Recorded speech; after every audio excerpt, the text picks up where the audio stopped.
সকলকে জানাই চারুশীলন art school BD চ্যানেলের পক্ষ থেকে স্বাগতম। আজ আমরা জল রঙে একটি গ্রামের ছবি আঁকব। আর এই ছবিটা আঁকার জন্য প্রথমে আমরা স্কেল দিয়ে মাঝখানে একটা রেখা টেনে নিয়েছি।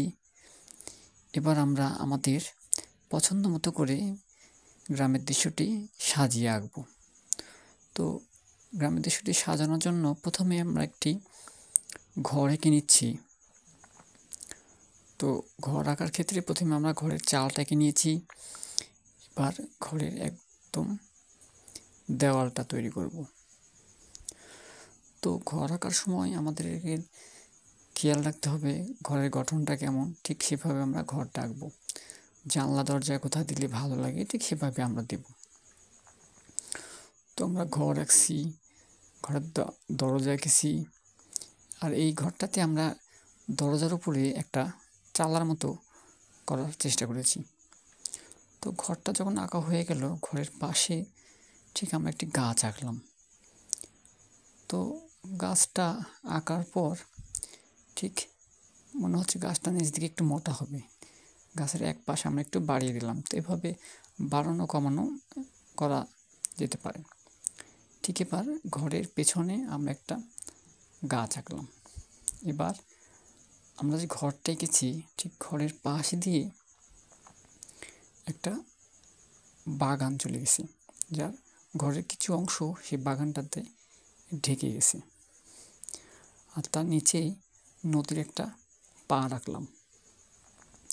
নদীটা ঠিক আঁকা বাঁকা হয়ে চলে গেছে। তো নদীটা আঁকার পর এবার আমরা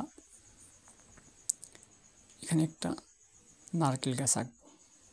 তো নারকেল গাছ আঁকার সময় আমাদের খেয়াল রাখতে হবে যে গাছ কত বড় হয় এবং গাছের পাতাগুলো কেমন হয়, গঠন কেমন, সবগুলো আমাদেরকে খেয়াল রাখতে হবে।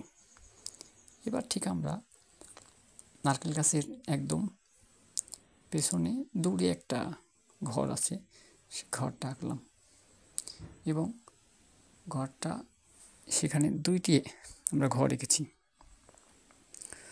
তো ঘর আঁকা হয়ে গেল। এবার আমরা ঠিক বড় ঘরের পাশে একটা পলের পালা দিলাম, তাহলে আমাদের কী হবে, দেখতে হয়তো ভালো লাগবে। তারপর আমরা একদম দূরের গাছপালাগুলো এঁকে নিলাম।